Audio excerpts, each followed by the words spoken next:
Maestranza Apple mantiene un amplio stock de planchas de fierro dimensionadas de todas las medidas y espesores, oxicorte, plegado de hasta 1,5 milímetros y vidrios cerámicos de todas las dimensiones. Apple Fábrica, cocinas a combustión lenta para calefacción central con serpentín y bullones para agua caliente. Apple pertenece a la Sociedad Industrial Mansilla Limitada, una reconocida maestranza regional con maquinarias y personal de alta calificación. Fono Calor Apple 23 32 55. En Coyhaique, Lautaro 855. Áridos Las Lengas, una empresa regional especializada en áridos y productos del ramo para la construcción. Personal calificado, vasta experiencia y modernas maquinarias. Áridos Las Lengas, Bilbao 2596, Fono 672 23 82 91. Áridos Las Lengas, ventas por mayor y menor. Nuestra experiencia al servicio de los clientes en la región de Aysén. Todos los que han sido Coyhaique y la región saben que este es un legado familiar donde mi padre, Luis Loyola, hace 30 años que edificó en principio algo que iba a ser para oficinas. Posteriormente se transformó en un hotel que en su minuto fue uno de los hoteles importantes de la región, con bastante comodidad, como lo sigue siendo, pero nuestro fuerte, ¿cierto?, es la ubicación, nuestra cordialidad, buena disposición con los pasajeros y una atención personalizada. Bueno, en realidad nos llama la atención el crecimiento que ha tenido primero la ciudad. Nosotros hemos tenido que adaptarnos a, de verdad, el fuerte crecimiento, como insisto, ya que han venido muchos establecimientos hoteleros. Continuamos siendo también un hotel familiar.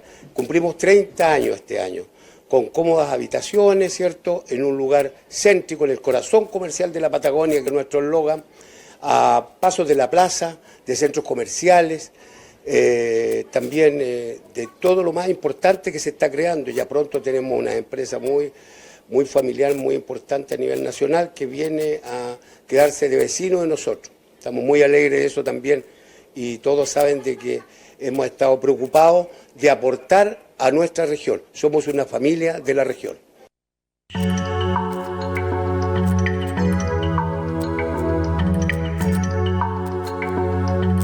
Canal 4. Roco TV, con presencia en 15 regiones del país, presenta Diálogo Regional. Maestranza Apple mantiene un amplio stock de planchas de fierro dimensionadas de todas las medidas y espesores, oxicorte, plegado de hasta 1,5 milímetros y vidrios cerámicos de todas las dimensiones. Apple Fábrica, cocinas a combustión lenta para calefacción central con serpentín y bullones para agua caliente. Apple pertenece a la Sociedad Industrial Mansilla Limitada, una reconocida maestranza regional con maquinarias y personal de alta calificación. Fono Calor Apple 23 32 55. En Coyhaique, Lautaro 855.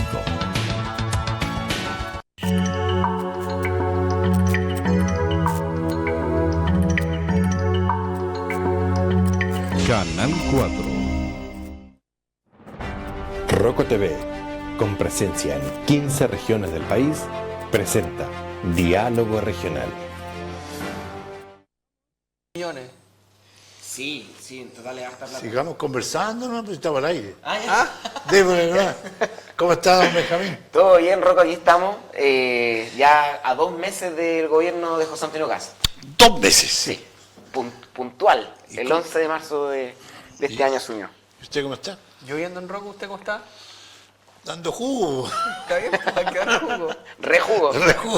Me avisa nomás. ¿Cómo está, Benjamín? Bien. Una noticia deportiva primero. A ver. La sub-17 de las mujeres van al Mundial. Ah, qué bueno. Aguante las rojitas. Sí, pues ganaron 2-1 ahí, entonces van creo que en octubre el Mundial de la sub-17. Así que tenemos por lo menos a las mujeres representándonos a nivel mundial. Qué buena noticia, qué buena noticia. Las mujeres cada vez más están más inmersas en lo que es el deporte de la pelotita, ¿no? Que mucho tiempo fue bien masculinizado. Total. Así que... Oye, un saludo a la Rojita entonces y saludo a todas las mujeres a las madres, que ayer estuvieron de día, el Día de la Madre. Así que un saludo a las mujeres y a las que han tenido la fortuna de ser madres. Un abrazo cariñoso. Espero que las le hayan hecho harto cariño, harta atención, las hayan atendido como merecen. Sí. Las mamitas. Le ganó a Ecuador 2-1. A último minuto. Con eso clasificó. Claro. Se va a jugar en Marruecos entre el 17 de octubre y el 7 de noviembre. Ah, mira. ¿Ah? Así que a Marruecos los pasajes. Sí, pues, y en Marruecos tiene que haber vivido bastante bien a Pipo Rodrigo. Hoy vi unos videos Claro, del Pipo. ¿verdad? Vi unos videos del Pipo ahí en unos campamentos, hablaba de que estaba duro, que se había cambiado de zapatilla y de bicicleta justo antes de la competencia y que lo desconocieron la zapatilla y la bicicleta. Dijo, ahora sí que aprendí, nunca más cambio de equipo antes de una competencia. Porque yo me imagino que los músculos se acostumbran. Decía que estaba sintiendo dolor en músculos que nunca había sentido, así que fuerza Pipo, buen representante. Y más encima se perdió, pues. Ah, no, esa no la supe. Se perdió y llegó quinto. Entre 523 participantes. ¡Wow! Imagínense si no se hubiera perdido. Claro, no. Si no hubiese perdido, hubiese llegado segundo. Qué grande, Pipo Rodríguez. Y espera ser primero en la nueva competencia del Titan Forest acá a fin de año, creo que en noviembre, parece. Sí, noviembre. ¿Ah? Eso va a ser en Cerro Castillo. Así que Pipo, grande. prepararse nuestros deportistas. No, deportista y gran servidor público, ¿ah? De esos servidores comunitarios, ¿no? Que están ahí siempre con las comunidades, participando de actividades, autogestionadas muchas veces.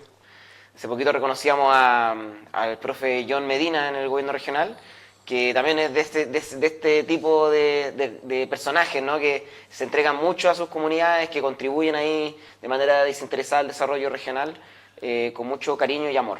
Así que, Se ve harto en el deporte eso, ¿ah? sí. Como también el profesor que llegó con medallas de oro acá, don Ariel Torres, Don Ariel Torres.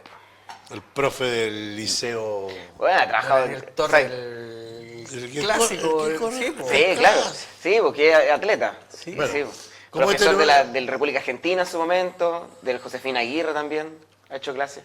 Sí, no es un programa de deporte, pero sí que hay que reconocer a los deportistas, ¿no? Sí, po. Y yo creo, Rocco, porque le imprimen como ese carácter a una sociedad, ¿no? Como el carácter de la disciplina, del cariño, del compañerismo, de entender que uno es parte, incluso los deportes más solitarios, ¿no? Como lo que hace el Pipo, lo que hace Ariel, son deportes que igual se genera esa mística del colectivo, como Del del equipo. Claro, del equipo, independiente de los que están atrás, del que sirve el agua, o incluso de los que con los cuales uno está compitiendo, pero en esa dinámica de competición también hay una suerte de sinergia, de simbiosis, también hay compañerismo ahí. Entonces, es bien bonito. Y nos ha ido bien a nosotros en la parte deportiva en estos últimos 3 o 4 años.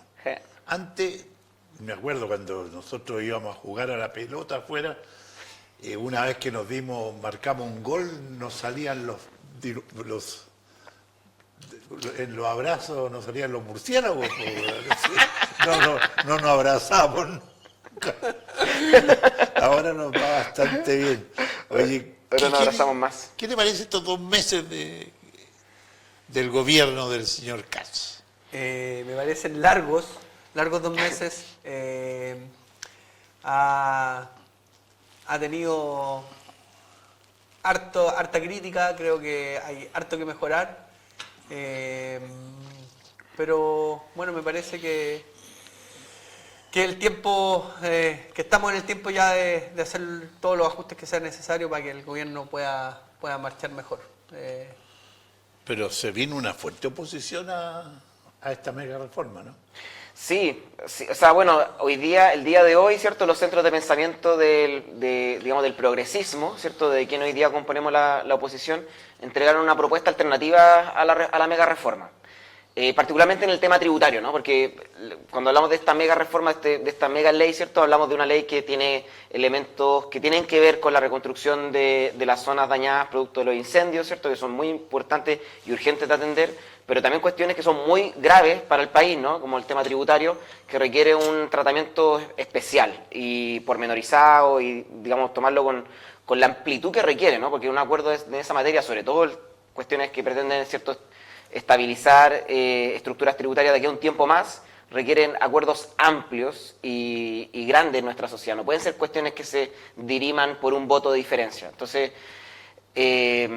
nuestros centros de pensamiento de la oposición, de la red progresista de pensamiento, entregaron propuestas alternativas hoy día a la mega reforma, que tiene que ver, por ejemplo, con un subsidio unificado al empleo y también un trabajo específico para el tema del desempleo femenino, para tratar de ir subsanando aquello. Supera el 10.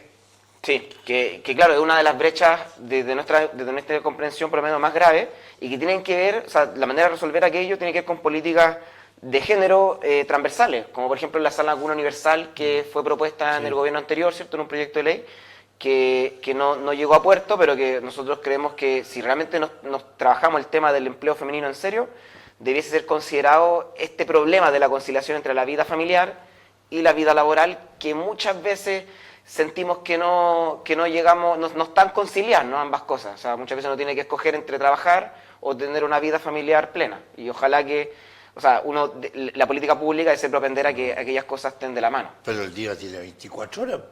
El día tiene 24 horas, sí, señor. Entonces tenemos 8 horas de trabajo, 8 horas de relajo. Ajá. Y 8 horas para dormir. ¿No? Claro. Lo que se puede. Eso es lo que nosotros proponemos, y eso ¿cierto? es lo que se luchó. Eso es lo que se luchó el 1 de mayo, ¿cierto?, del 1886, pero que aún estamos al debe en eso, porque esa demanda de las 8 horas todavía, con las 40 horas en Chile, con las 40 horas semanales, llegamos más o menos a esa cifra de 8 horas. Recién con las 40 horas. Con las 45 era más de 8 horas de trabajo semanales, si los calculamos por 5. Entonces... pero todos quieren ganar horas extra. Sí, pues. No, oye, yo creo que también hay un tema que yo creo que también hay que, o sea, reconocer, ¿no?, que en una sociedad compleja como la que nosotros vivimos y el grado de flexibilidad laboral que tenemos, de pronto es verdad que hay algunas personas que trabajan más, ¿no?, que trabajan más de 8 horas y quieren trabajar más de 8 horas. Y eso no necesariamente está mal, sino eso está bien. El punto es que nuestra legislación debiese resguardar a los trabajadores para tener una vida laboral, así como y que eso no implique sacrificar la vida familiar. Y por eso hablamos de la ley de 8 horas de trabajo, hoy día 40 horas, ¿cierto?, semanales, porque es más flexible, ¿no? Porque la jornada puede ser, ¿cierto?, tú puedes concentrar la cantidad de horas en un grupo, en un par de jornadas. Pero estamos en 42 horas, ¿no? Estamos en 42. Ahora estamos en 42. Entró en vigencia el Sí. mes pasado, recién pasado. 42 horas. Hay algunas que sí aceptaron las 40 horas. Voluntariamente desde el Voluntario. inicio, sí, pues hubo empresas que aceptaron y que tenían este sello 40 horas desde que partió esta política pública, sí, es verdad. Por ejemplo, si tú divides 42 por 5, dividido en 5, te da 8,4. Claro. ¿Caché? Entonces, recién con las 40 tendríamos 8 horas diarias dividido en una jornada de 5 días, que es, entre comillas, lo normal. Pero por eso hoy día en la política pública, más que las horas diarias, hablamos de las horas semanales, ¿cierto? Porque, claro, es más flexible, porque estamos también en un mundo mucho más flexible en términos al tema del trabajo. Tan fuertes las agresiones no solamente a los parlamentarios, sino que yo veo un ambiente duro, porque el diputado Olivares le sacaron... Creo que le dieron... Le pegaron un puñetazo, sí. Sí, parece que llegó con un hematoma después al Congreso, ¿no? Yo creo que ese era como un meme. Sí, era un meme. Era un meme. Pero sí creo que recibió un fue agredido en un partido de fútbol amateur por dos. Sí, en el Maule, si no me equivoco. En el MUE. Sí. En el MUE. Bueno, sí, pues. Pero la consigna dice los estamos vigentes los de izquierda. Eso es lo que dijo. ¿Cómo, perdón? ¿Quien le pegó le dijo eso? Le dijo eso. Algo así como la izquierda está viva. Despierta, está viva, algo por el estilo. Bueno, yo creo que un acto de violencia de esta naturaleza es condenable. O sea, no sobre todo si se trata de una autoridad, yo creo que todos merecemos el mismo respeto. Creo que no corresponde, creo que es una mala señal y bueno, es lamentable, ojalá que no ocurra más. Para ninguno, o sea, ni para alguien de izquierda ni para alguien de derecha. Yo creo que las formas de resolver los problemas o de manifestar las diferencias tienen que ser a través de las palabras y no a través de los golpes. Sí. Pero yo estoy de acuerdo, pero quiero hacer un punto ahí, porque si bien estoy de acuerdo con eso, creo que no podemos olvidar que el diputado Olivares, ¿cierto?, asistió al Congreso disfrazado de Pinochet. Sí, o sea, y yo creo que igual, o sea, creo que es importante entender que... Eso representaba eso. Sí, Porque claro, sacaba, sí, no, él lo reconoció y No, fue... él no lo reconoció, él dijo que era una capa prusiana. Bueno, vale. No dijo que estaba disfrazado de Pinochet, dijo que era una capa prusiana. Pero fue interpelado por ese motivo pero uno no y él no se- lo desmintió. O sea, Pero fue ¿sabéis qué? fue interpelado por ese motivo, al menos por la diputada Lorena... Sí, Frías, ¿no? No por la Lorena Frías, por la...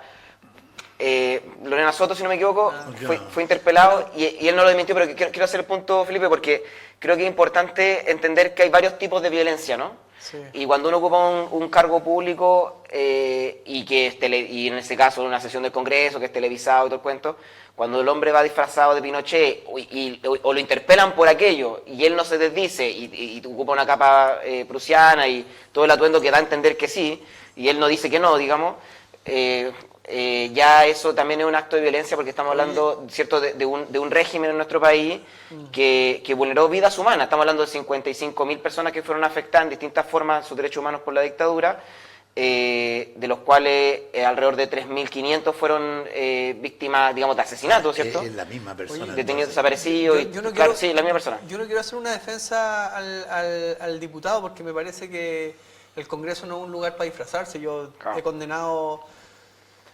la performance de Florcita Motuda, de la Pamela Giles, y condeno con la misma fuerza este acto performático del diputado Olivares. Creo que el Congreso no es un lugar para llegar disfrazado, pero actos de esta naturaleza, que como dice Benjamín, quizá son apologías a la violencia, se pueden entender así, han ocurrido también desde la izquierda y me parece que son ridículos también. Yo hace no mucho tiempo el expresidente Boric aparecía con una polera que tenía una figura que tenía que ver con el asesinato del senador Jaime Guzmán. Entonces, todas estas ridiculeces... ¿Pero como presidente lo hizo? No, antes de ser presidente. Claro, y él pidió disculpas y todo el cuento. Siendo diputado. Pero independiente de eso, o sea, yo condenaría con la misma vehemencia que una persona le pusiera un palmazo al expresidente Boric por haber tenido la polera. Yo creo que tan condenable es el acto de violencia hacia la persona como la performance que hace de apología a la violencia o de un hecho lamentable. Yo creo que hay que elevar el nivel, tienen que dejar de payasear los políticos. Yo creo que eso es el tema. Yo no tengo por qué no creerle a Olivares lo que dice que es una capa prusiana, pero claro, hay libertad de expresión y me parece que dentro de esa libertad de expresión que tanto se defiende desde la izquierda, este caballero está haciendo uso de su derecho, que a mí me parece un absurdo. No lo estoy defendiendo, me parece que el Congreso no es el lugar para llegar a hacer este tipo de show. Yo creo que se tienen que concentrar en lo realmente importante.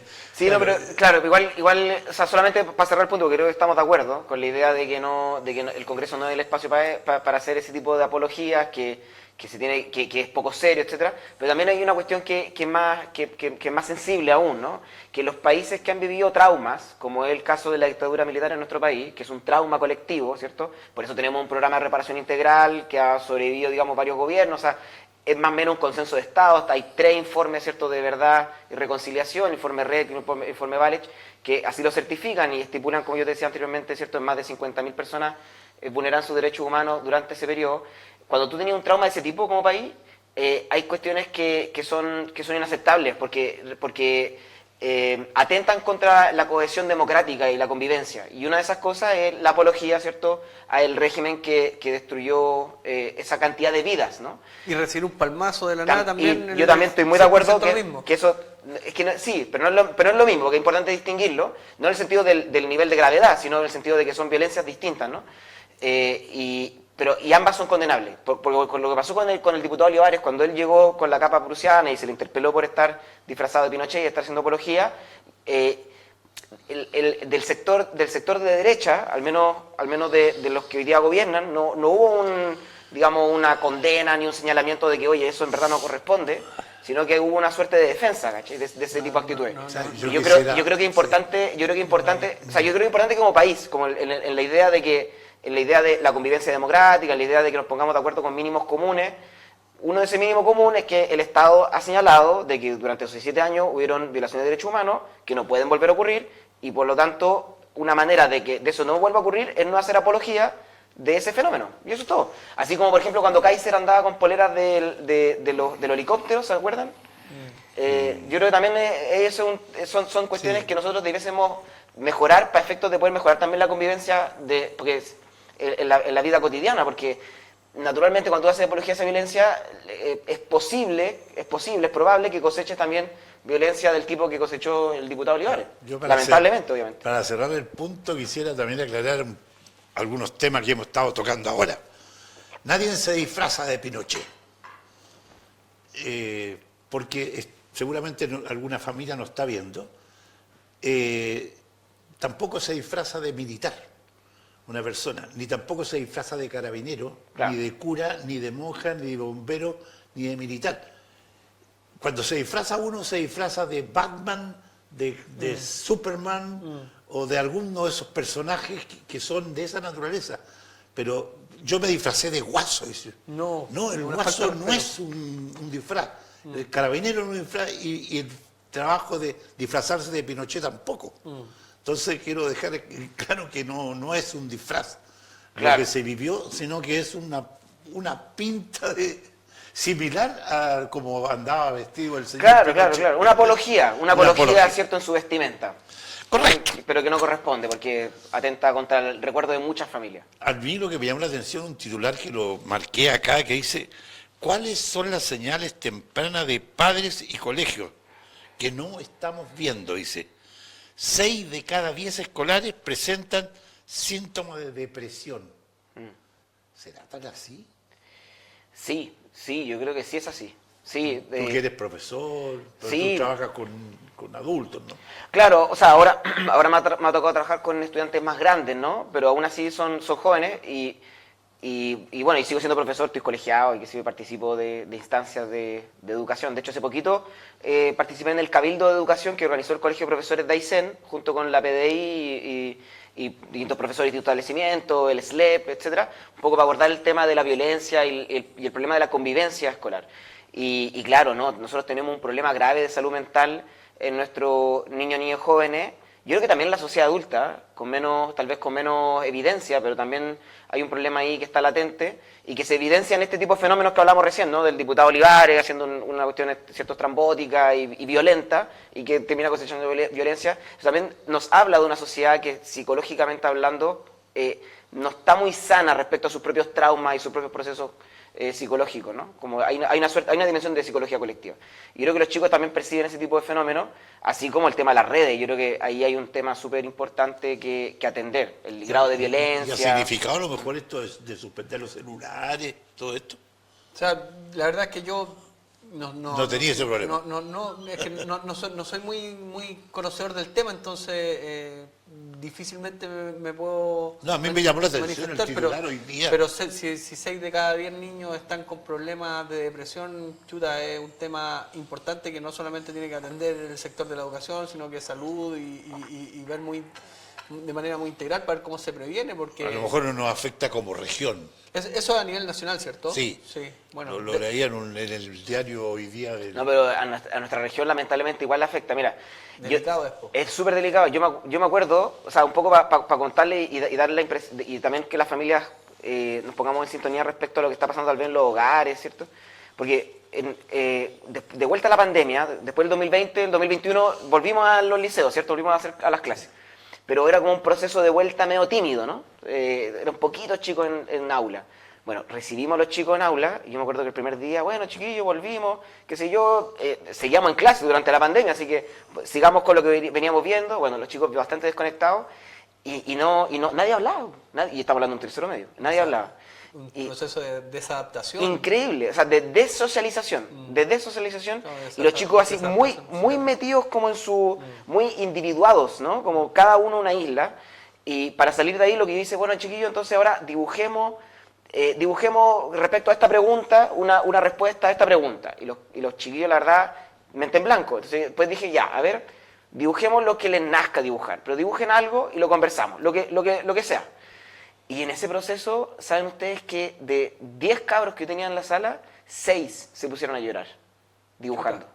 No, por eso te digo que efectivamente... Estaba hablando de niños de qué edad. Tercero medio, Tercero como te digo, medio. o sea, 16, 15 años, ¿no? Ajá. O sea, cuando... O sea, de una clase de desarrollo. Es que, como te digo, o sea, es verdad que vivimos un fenómeno como sociedad de un drama en términos de salud mental, un drama psicológico súper grave que tal vez en la sociedad adulta nos cuesta observar, pero que está ocurriendo y que tiene que ver, yo desde mi punto de vista por lo menos, fuertemente con que nuestra atención, nuestra mente, digamos, nuestra capacidad de producir dopamina está siendo mercantilizada. O sea, hay personas que ganan plata con cuánta dopamina yo vierto en este teléfono, ¿no? Con cuánto rato yo me quedo aquí pegado, ¿cierto? Mirando reels o mirando serie o lo que sea y produciendo felicidad a través de esto, ¿no? Y eso genera ansiedad, genera aislamiento, genera problemas de socialización, genera una serie de otras derivadas que son bien complejas de entender, pero cuando uno está, por lo menos en la sala de clases, ¿cierto? Y por eso los establecimientos educacionales, creo que ahí tienen un rol muy importante que cumplir, se percibe muchísimo. O sea, hoy día uno a los chicos toca el recreo, y cuando uno era pequeño, ¿cierto? Tocaba el recreo y salíamos a jugar a la pelota, o la pinta, o lo que sea, digamos, o qué sé yo, o había un conflicto, ¿no? La piña, se O llamaba acá. Claro. A la ratonera. Pero lo que sea. El punto es que los chicos ahora, tú sales de recreo y los cabros se quedan jugando Free Fight. Bueno, u otras cosas que seguramente me corregirán ahí. Porque... Pero no les quitan totalmente los celulares. Ahora les quitan No, los pues ahora celulares, sí, po. Ahora sí. De Y aquí- eso, Hay transformaciones, sin duda. ¿y eso ha traído secuelas o no? O sea, hay muchos fenómenos. Por ejemplo, hay una enfermedad que se llama, si no me equivoco, nomofobia, que habla de la fobia de la desconexión del teléfono. O sea, muchos chicos sufren de un grado de ansiedad tremendo cuando tú le quitas el teléfono. De hecho, yo mismo he tenido que vivir, digamos, mini agresiones producto de que uno tiene que retirar el teléfono. O sea, porque, claro, porque es tu vínculo con la sociedad, es tu vínculo con tu familia, es tu vínculo, qué sé yo, con todo, ¿no? Entonces, eso hace mucho... Es un tema súper profundo que yo insisto, que no solamente ocurre con los jóvenes. O sea, la política también es víctima de este fenómeno. A propósito de un poco del sistema en el que nosotros participamos, ¿no? Por la razón por la que estamos acá. La política también es víctima de este fenómeno. ¿Por qué? Porque el que más grita o el más violento en redes sociales, el que más se lleva likes. O sea, entre yo más logre, por ejemplo, en este momento, hacer molestar a Felipe o pillarlo y, no sé, generarle como una trampa, por decirlo así, mejor me va a ir a mí en redes sociales, ¿no? Porque nuestras redes sociales son un fenómeno que se llaman como cámaras de eco. Aunque esto se llama diálogo Sí, no, regional. y por cierto, yo entiendo yo aquí estoy zen, así y que estamos en otra disposición, pero es verdad que, No me entran que balas. no es nuestra intención, pero el algoritmo así funciona. Sí. Aunque tú lo quieras o no, es como funciona la sociedad cuando tú mercantilizas y haces que empresas privadas, en este caso como Meta, que son los propietarios de WhatsApp, Instagram y Facebook, ganen plata con tu producción de dopamina. Es que es cierto, es cierto. En Somos lo que estamos. fieles clientes. Yo soy de la idea, por lo menos, y sin duda que me imagino que tal vez, o sea, espero que no, en verdad, pero tal vez Felipe no esté de acuerdo, pero yo soy de la idea que las redes sociales debiesen tener un control público y por lo tanto las redes sociales debiesen tener esquemas de gobernanza públicos que nosotros nos permita como sociedad reglamentar su uso en términos de cuáles son los valores que ahí se promueven, porque querámoslo o no, hoy día el principal agente socializador de una persona, más que la escuela, más que la familia, más que los amigos, son los teléfonos celulares y las redes sociales que hoy día son comandadas por una empresa privada, dueña de una sola persona que se llama Mark Zuckerberg. Pero puedes no estar ahí, po. Ahí tienes tu cuota de libertad. Claro. Puedes retirarte, puedes cerrarla. Sí, bueno, es que ahí pasa con el con mucho respeto, pero siento que hay una suerte de fantasía, de esta teoría, ¿cierto?, capitalista ultraliberal, de que como si uno pudiese escoger aquello. Y la verdad, Felipe, y yo creo que cualquier padre, imagino que tú te pasa también, si bien uno se resiste a entregarle el teléfono, ¿no?, y un poco la política de educación sin pantallas, por ejemplo, con los chicos, en algún momento, producto del mismo fenómeno de socialización en el cual todos vivimos, porque somos seres sociales, nadie vive en una montaña, ¿cierto? Nadie vive aislado de la sociedad, eso es imposible. En algún momento uno se ve en la circunstancia de que chuta, de pronto está quedando fuera de los temas de conversación. De pronto se reúnen con los amigos y van a jugar a la Wii, o van a jugar a la Nintendo, van a jugar no sé qué, y eso tiene que ver, por ejemplo, con un esquema de socialización de redes sociales, en la cual si tu chico o chica no lo estás metiendo en eso, va a quedar un poquito al margen. Y como padre y madre uno se puede cuestionar eso, ¿no? Entonces, hay una serie de fenómenos que hacen que en algún otro momento uno tienda a hacer esto. Yo haría el contrapunto. Mira, yo creo que el rol del Estado en términos de regulación de lo que se puede usar en las redes sociales está bien, como regulador. Creo que el Estado podría tomar medidas para que, por ejemplo, niños de menos de tal edad no puedan tener redes sociales porque son peligrosas, porque los conectan con cosas que pueden provocarles daño psicológico o pueden activar enlaces con personas, depredadores sexuales, qué sé yo. Pero de ahí a que sea el Estado el que controle las redes sociales... Estoy en el problema.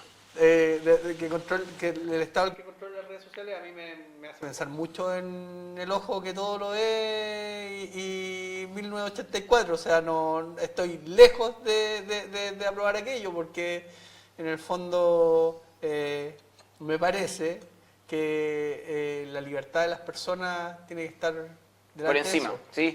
Oye, Entonces... yo estoy de acuerdo con ese concepto de la libertad de las personas, y yo lo menos lo que yo propongo, y lo que nosotros proponemos, porque esto, o sea, yo lo estoy diciendo yo, digamos, pero y claro, es una idea bien pionera en el sentido de que todavía no se ha avanzado, por ejemplo, en una materia de ley o qué sé yo, pero es algo que se avanzó en el gobierno anterior, en una gobernanza de redes sociales y de inteligencia artificial. También se armó un comité y todo el cuento de expertos que propusieron ahí la construcción de un espacio virtual de redes sociales e inteligencia artificial a nivel latinoamericano.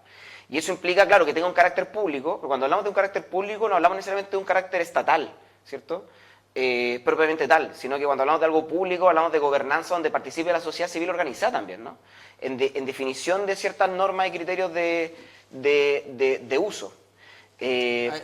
regulaciones. Claro, regulaciones, claro. Porque ahí comparto, yo creo que sí, el Estado tiene un rol regulador en quienes pueden utilizar, claro, a qué edades, en qué lugares. Ahora, pero sí, pero cuál es el contenido que también puede circular en las redes claro sociales. Yo creo que también contenido que llame a la violencia también puede ser censurado. Exacto. O sea, mira, por ejemplo, o sea, no, quiero dar un ejemplo, yo sé que puede ser medio irritativo el ejemplo para ti, pero por ejemplo, en China, acaban de prohibir en China en las redes sociales la apología a la riqueza, como porque en China hay mucho multimillonario, ¿no?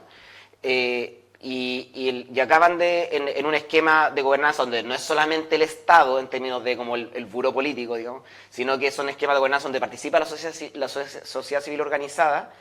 Tomaron la decisión de que aquellos perfiles o aquellos contenidos de redes sociales que hacían apología de la riqueza desmesurada, de lo grotesco, ¿no? de la opulencia, no podía seguir siendo algo que se difundiera en redes sociales. Hay que llevar la mega reforma para allá, entonces. Y por lo tanto se bajaron muchas cuentas no de es ese tipo. No es para nada irritativo para mí eso. Yo cuando veo, por ejemplo, esos videoclips de música urbana donde hay apología a la violencia, al narco, a la prostitución, a las armas, ¿cierto? También creo que el Estado está cometiendo ahí un error en no restringirlo. Creo que eso excede lo que tiene que ver con la libertad de expresión.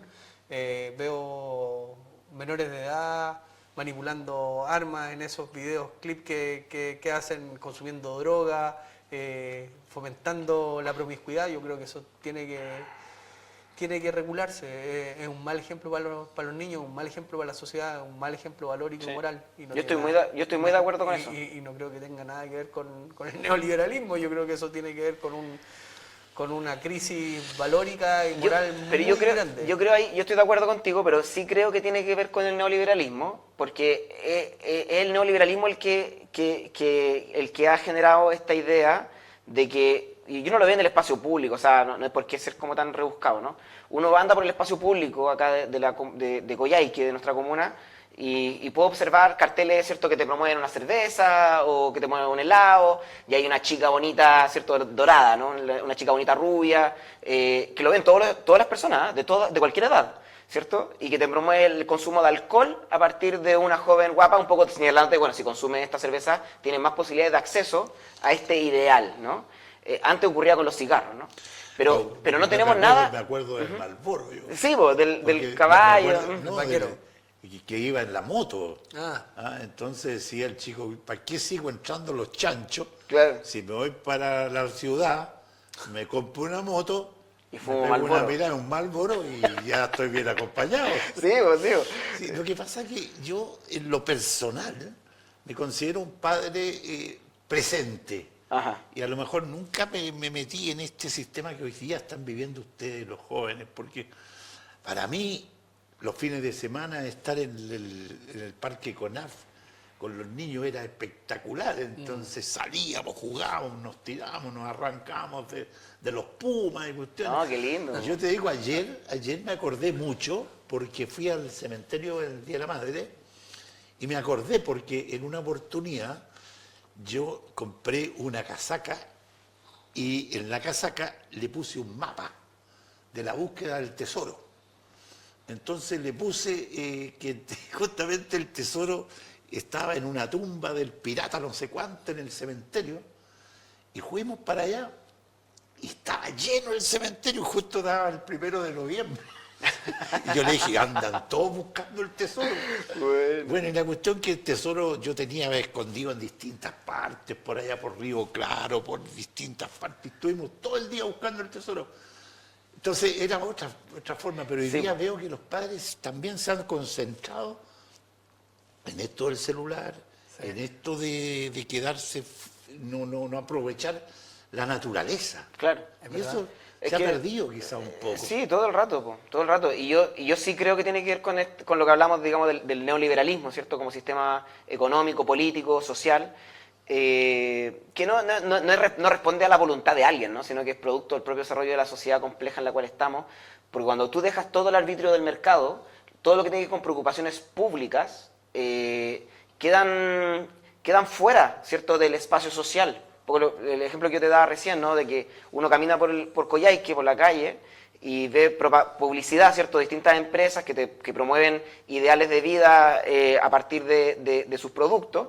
Hoy día eso lo tenemos mucho más potente en el teléfono y con luces, ¿no?, es lo que es mucho más atractivo. Pero tú no tenés, en ninguna parte te dicen, están las preocupaciones públicas señaladas en el espacio público. Ojo, disfrutar con tu niño la naturaleza hace que los niños tengan mayor atención o generen hormonas de la felicidad a partir del compartir con otros y no a partir de compartir con uno mismo. Claro, ojo, hay contaminación atmosférica, no prenda la estufa, no prenda tu estufa leña o compre leña seca. ¿Qué sé yo? Preocupaciones que son de carácter público, que nos afectan a todas y a todos, no están hoy día en el espacio público, sino que el espacio público está privatizado. Es decir, el espacio público y también los teléfonos, que es como una suerte de espacio público, todos son intereses privados. O sea, de lo que yo veo en el teléfono, en mi día cotidiano, son muy pocas cosas las que en realidad dicen relación con interés público. La mayoría son intereses privados, que están ahí siendo fomentados. Entonces, cuando nosotros denostamos el interés público y nos concentramos solamente en el desarrollo y la promoción del interés privado, y por eso creo que sí tiene que ver con el neoliberalismo, lo que es la sociedad se desdibuja, pues, se deja de construir la sociedad. Es que es demasiado inteligente estos teléfonos. Sí, Ayer yo compré unas pastillas para limpiar la lavadora ¿Ya? y lo comenté. Ah, claro, y te escucho.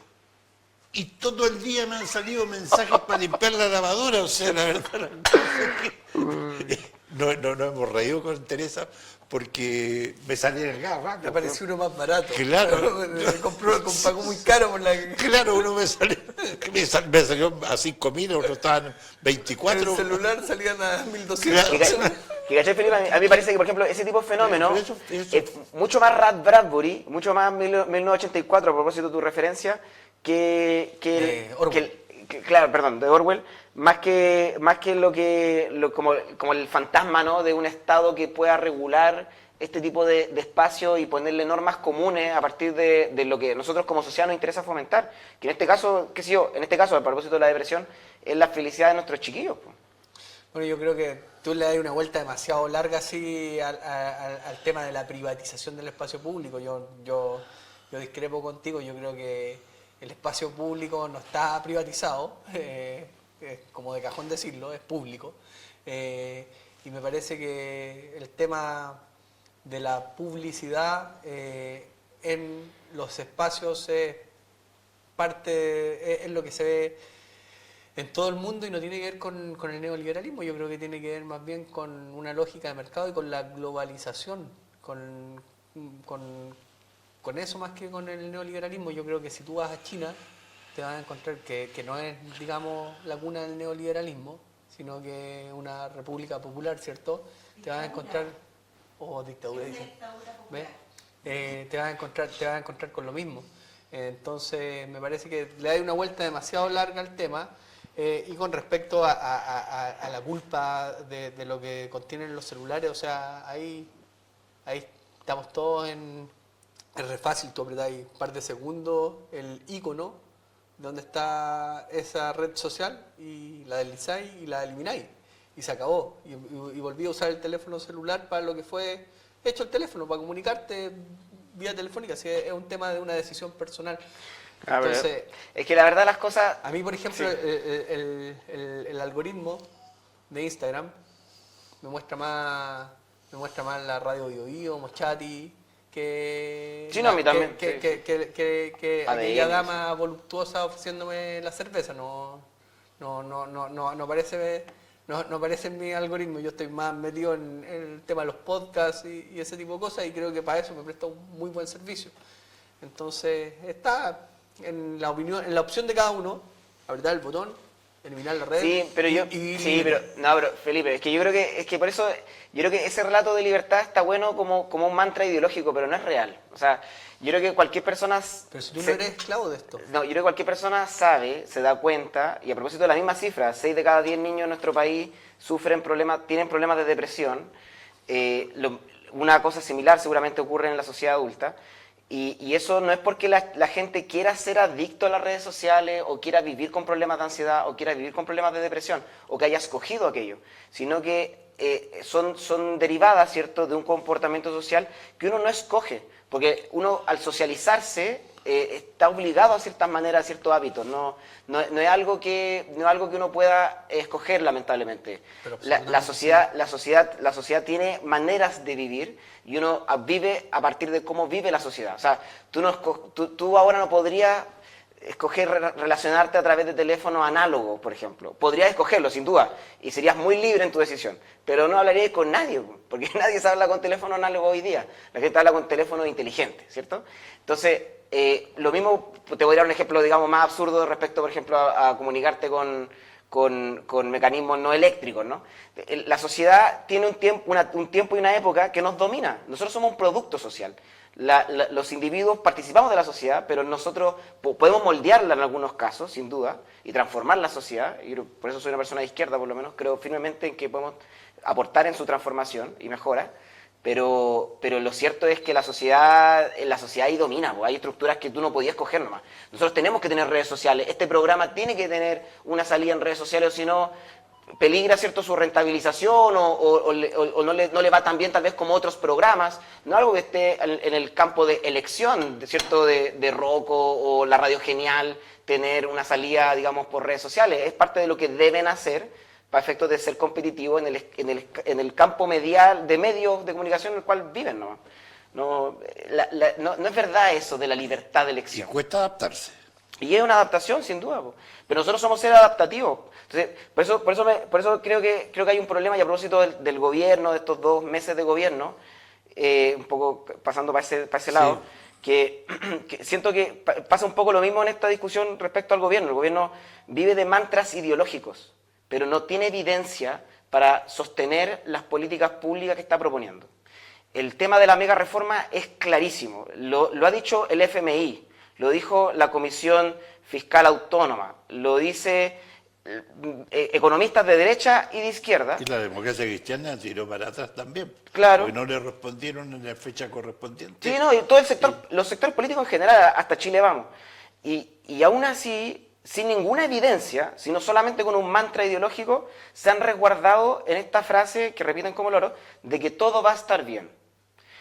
Y ya, vale, pero en concreto, ¿cómo la mega reforma va a paliar el déficit fiscal que nosotros, por lo menos, los centros de pensamiento de la red progresista, calculamos en más o menos 4.400 millones de dólares anuales que el Estado va a perder de ingreso producto del sistema integrado, lo que hablábamos, ¿cierto?, en redes sociales, entre el impuesto corporativo, que al integrarse con el impuesto a las personas, el Estado deja de percibir muchos recursos, alrededor de 100 millones anuales deja de percibir por cada una de las personas que componen el 0,01% más rico de nuestro país, son alrededor de 1.500 personas. Entonces, es mucha plata que nosotros dejamos de percibir como Estado, como sociedad, sin tener ninguna evidencia que ni siquiera eso fomente la inversión. Porque al menos los estudios que se han hecho respecto a los empresarios en nuestro país, de cuáles son las políticas que ellos quisieran para aumentar su inversión, no señalan el problema tributario. En Chile el problema no es el problema tributario, el problema es por ejemplo, los permisos, ¿cierto?, lo que se ha conocido como la permisología, y por eso el gobierno anterior avanzó en un trámite legislativo para aquello, que este gobierno, entiendo yo, que va a seguir impulsando de la misma manera, ¿cierto?, porque fue un acuerdo transversal. Ahí están las trabas, digamos, a la inversión, no están en el tema tributario, entonces es complicado de entender esto. ¿Qué dice Felipe también? Fundamental, porque nos vamos a traer un reloj de esos que cuestan 70 millones de pesos. ¿Cuáles son esos? Es que hoy día escuchamos un tema para controlar el tiempo, andaban pidiendo un reloj, pero costaba 70 millones de pesos el reloj para medirle el tiempo a los consejeros. Chuta, yo creo que les puedo conseguir uno más barato. Yo le dije, en relojería Panchito sí, yo pensaba, les puedo conseguir uno más barato, de todas maneras. No, mira, yo lo que creo es que la discusión se tiene que dar en el seno institucional y de manera democrática. Creo que esta es una reforma, no es una revolución. Y como tal hay espacio para la discusión dentro del Congreso. Espero que se haga con altura de miras, porque lo que he estado viendo en estas últimas horas es que hay intenciones, de sacar el tema del debate sensato, digamos, y de hacer un tsunami, lo llamaron, de indicaciones. Lo que no parece muy sensato, porque en el fondo es aportillar el avance legislativo. Por otro lado, también vi que una compañera de su partido ya estaba convocando a la gente a las calles, ¿cierto? Lorena Pizarro. Lorena Pizarro, sí, pero después después la respondo. Fue sacada de contexto, porque lo que dijo fue que podría pasar aquello. Pero no representa el pensamiento. Sí, lo representa porque tanto Benjamín como yo lo sabemos.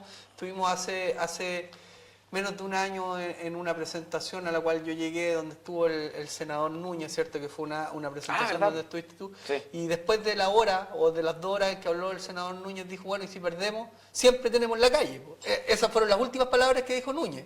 Y no vamos a dejar que avancen los programas desde la calle. Entonces, esa es una posición que todos sabemos que utiliza el Partido Comunista y que ahora lo están verbalizando. O sea, lo dice la señora Pizarro, que podrán decir que la sacaron de contexto, pero sabemos que es parte del juego que utiliza el Partido Comunista precisamente. Y con respecto a lo de la evidencia, Benjamín, lo que nos muestra la evidencia, y uno podrá decir, esto tiene que haber dependido de otros factores como el precio del cobre o lo que quieras buscar, es que hasta el año 2017, que fue el año en que se promulgó la reforma tributaria del ministro Arena, en el segundo gobierno de la presidenta Bachelet, ¿cierto?, reforma que se trabajó entre el 2014 y el 2017, Chile mantenía niveles de crecimiento superiores, mantenía mayores niveles de inversión, mantenía más creación. ¿Perdón, cuándo? ¿Perdón?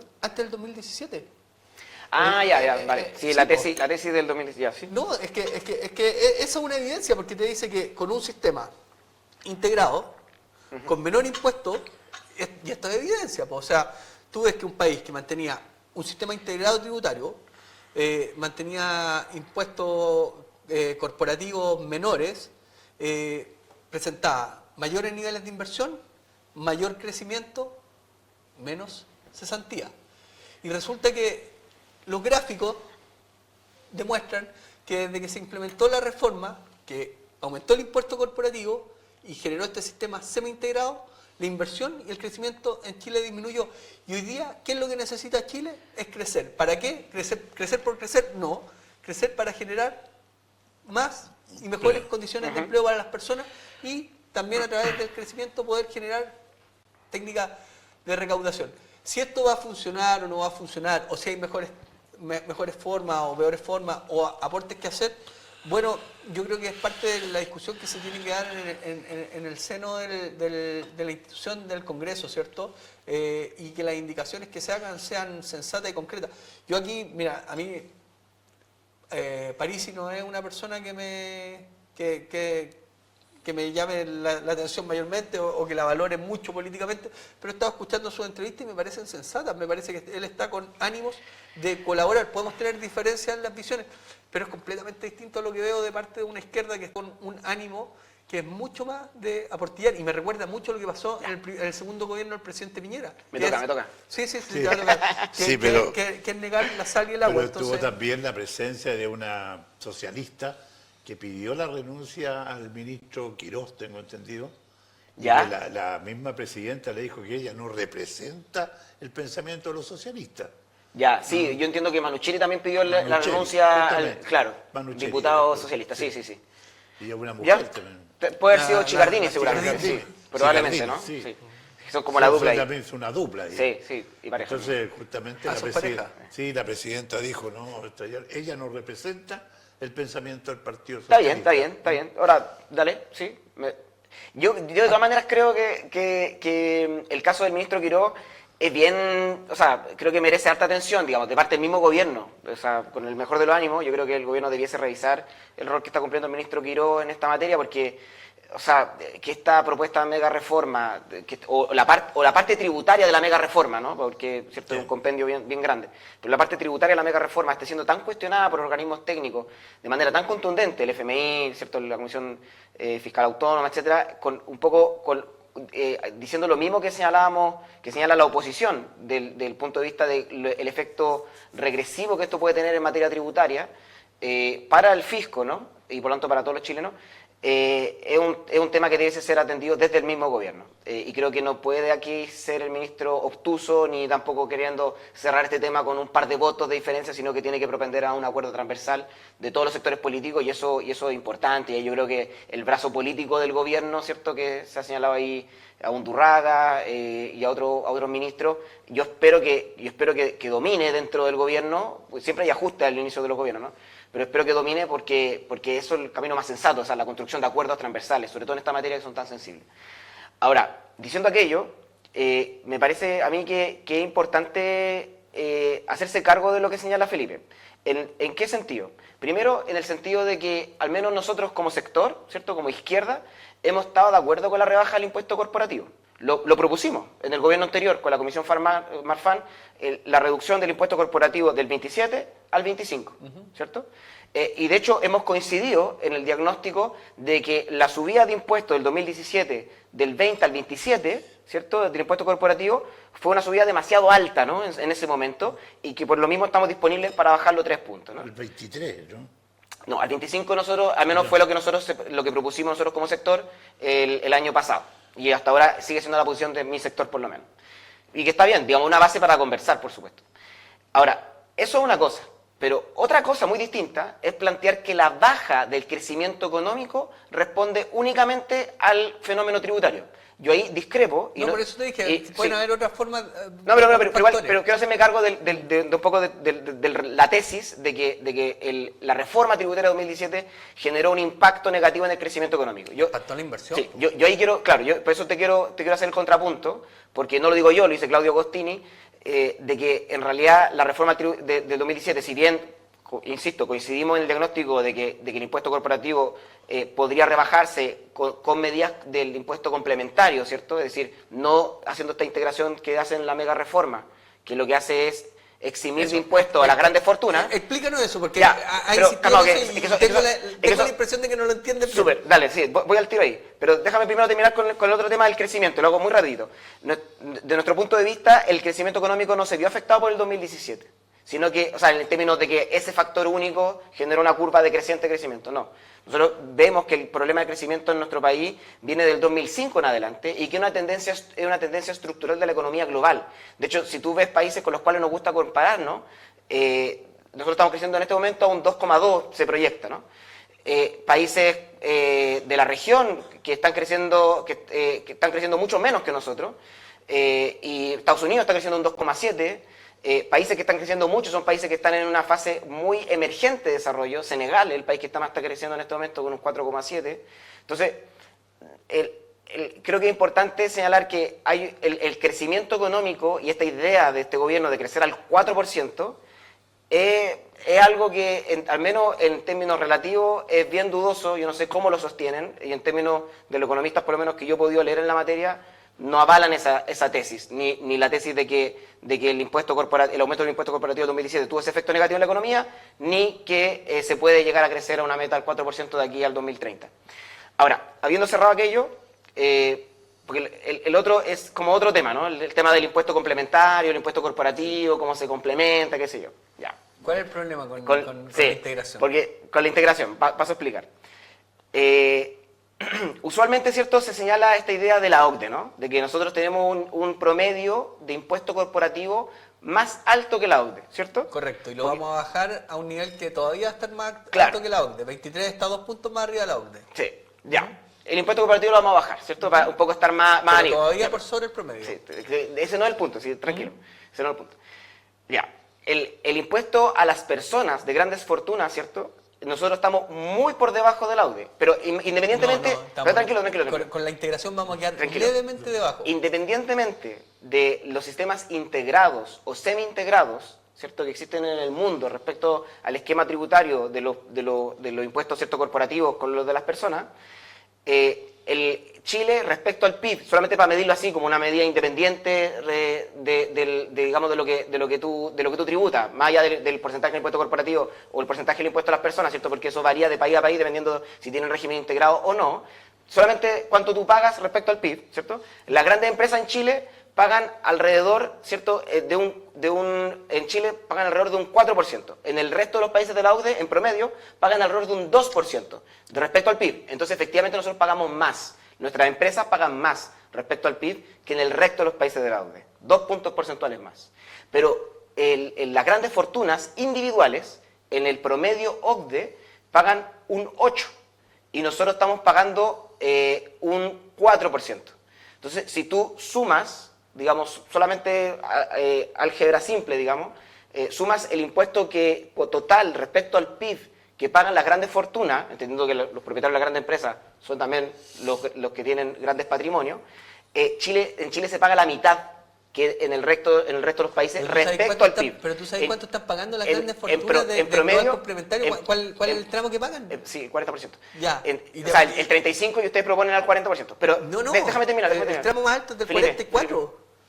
No me dejaste terminar, ¿viste? Termina. Gracias. El promedio OCDE de las grandes fortunas, haciendo esta álgebra simple, es del 12%, en Chile es del 6%. Entonces, ese es el punto que nosotros decimos de que ustedes en esa mega reforma, o sea, no sé ustedes, pero bueno, el gobierno en esa mega reforma, al no tener medidas complementarias de la reducción, de la integración del impuesto corporativo con el impuesto que ganan las personas de grandes fortunas en nuestro país, genera un déficit fiscal enorme y nos pone muy por debajo, a la mitad, digamos, del promedio OCDE respecto a lo que las grandes fortunas pagan en términos del PIB. Ese es otro punto. Mira, yo no tengo el dato de cuánto pagan las grandes fortunas. Te lo subí ahí al Instagram. Con respecto al PIB. Lo que sí tengo claro es cuánto paga el global complementario y lo que significa la integración tributaria. ¿Qué significa la integración tributaria? Que tú cuando pagas los impuestos desde la empresa y haces retiros, no tienes que volver a pagar el impuesto por esos retiros porque ya asumes ese pago como un crédito. Claro. Y a mí me parece de toda justicia y de toda lógica. Porque si yo soy un inversionista y estoy haciendo retiros de mi empresa y mi empresa ya pagó impuestos, ¿por qué tengo que volver a pagar impuestos sobre los impuestos ya pagados? Si los ingreso al global complementario. Y y para pagar global complementario no solamente se necesita ser empresario. Empieza a pagar impuesto global complementario aquella persona que recibe desde 11.300.000 pesos al año es el tramo que paga Global Complementario. Pero es escalonado, Benjamín. Sí, po. Sí. Es escalonado. Sí. Entonces...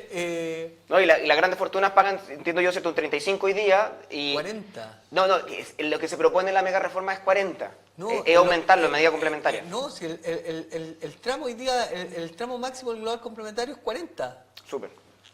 Y no sé si a ti te parece poco o harto, pero si yo tengo, si yo estoy pagando el 40% de mis utilidades al fisco por el trabajo que yo he hecho, me parece que estoy contribuyendo suficiente. O sea, es casi la mitad. No, pero Lo pagan todo. Pero con la integración. No pagan todo, Pero porque con la integración no se paga el 40. Pero claro que se paga No, el 40. con la integración tú el tributo de la empresa se exime al de la persona del 40%, se asume como crédito. Pero solamente sobre... Ese es el principio de la integración. Po. Pero claro, se asume como crédito, pero si tú tienes ingresos sobre el monto que está dentro de la escala del 40, Claro. sigues pagando el 40. No, pagas menos. porque la integración se trata justamente de que el impuesto que tú pagas como empresa se exime del pago como individuo. Ese es el chiste de la integración. El principio de integración tributaria es que, claro, tú pagas como... Claro, No, sí es escalonado, no, lo asumes como crédito. El global complementario, ¿cierto?, es escalonado para como persona, pero la idea de la integración es que el tributo que tú pagas como empresa se asume como crédito en el pago individual. Entonces, no tienes que volver a pagar, por decirlo así. La idea de la integración es que pagues una sola vez, ¿no? En este caso, como socio de empresa. Y es justo. No, si yo no te, tú yo siempre no te tienes estoy... la posibilidad de reinvertir. Yo no te estoy diciendo, y ojo, que tampoco ha sido nuestra postura, al menos como sector, no hemos dicho nosotros como sector que estamos en contra del sistema integrado, para nada. Eso no es nuestra postura. Nuestra postura no es que estamos en contra del sistema integrado tributario. Lo que nosotros decimos que estamos en contra es que estamos en contra de que las grandes fortunas en nuestro país dejen de pagar al fisco y que eso signifique una merma, un déficit fiscal que nosotros estamos evaluando de 4.400 millones de dólares al año. Y eso es tremendo, porque significa que una persona del 0,01% más rico deja de pagar al fisco, si no me equivoco, son 100 millones de pesos. Me invierto si es anual o mensual, pero son 100 millones de pesos que deja de percibir el fisco una sola persona. Y son 1.500 personas de ese porcentaje, ¿no? Del 0,01% más rico en nuestro país. Entonces, es una cantidad de plata brutal y que a ese porcentaje de personas muy ricas en nuestro país no les molesta pagar más impuestos. Oye, pero si Andrónico Lucic, en pleno estallido social, disculpe Rocco, para terminar con esto, Andrónico Lucic decía que nos hagan pagar más impuestos. O sea, el que más tiene que contribuir al fisco para efectos de poder generar paz social. Porque a los capitales también les sirve una sociedad, ¿cierto? Porque así, como dice Maquiavelo, digamos, los negocios ocurren en una sociedad en paz. Tú necesitas una sociedad en paz para poder hacer negocios, ¿no? Y por lo tanto, a los capitales también les sirve que haya paz social, y la paz social cuesta plata. ¿Y será factible que de aquí al 21 de mayo, que se pretende volver a presentar todo esto, estas 2.500 indicaciones que dicen que las hay? Oye, pero yo quiero poner un punto ahí. Sandra Parisi, la hermana de Parisi, a propósito de los halagos que decía Felipe a Franco, acá presentó el día de hoy 152 indicaciones.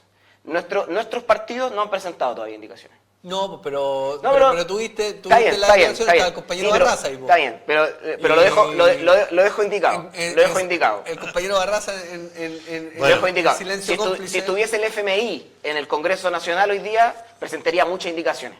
Y si tuviese el Consejo Fiscal Autónomo en el Congreso, pero si el Consejo presentaría Fiscal mucho. Autónomo presentó un informe. Queda un minuto para despedirnos. ¿Parto yo o parte Benjamín? Parta usted nomás. Bueno, muchas gracias, don Rocco. Como No, a siempre, mí no. todos los Gracias a ustedes. Es un gustazo estar aquí en Rocco TV los días lunes compartiendo, así que un saludo para todos los que estuvieron... Con repetición el fin de semana. Eso, el RPT. Gracias, Felipe, por Gracias, tu presencia acá. Benjamín.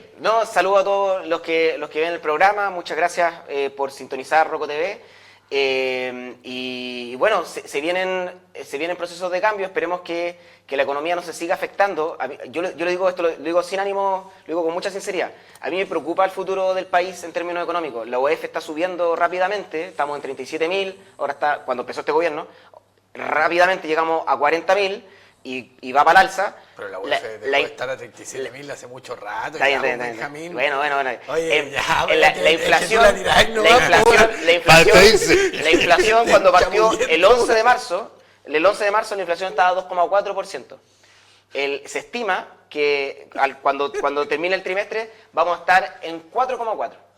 Bueno, ¿Qué daría yo por volver a las 37.000? espero que también tengamos una propuesta de paz con Bueno, respecto a 38, Trump y Irán. Sí, Que tengamos una propuesta de paz. 39.500. Nos despedimos junto a Café Inquieto. no te pongas.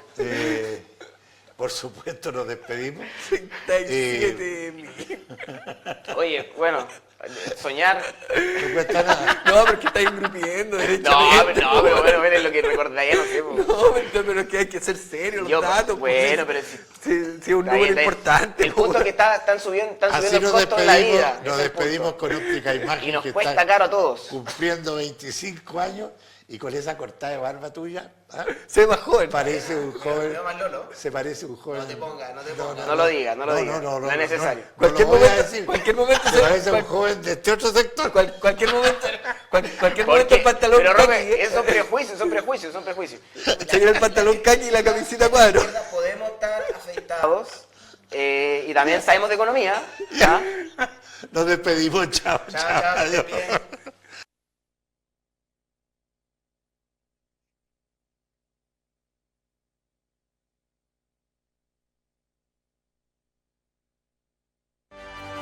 Rocco TV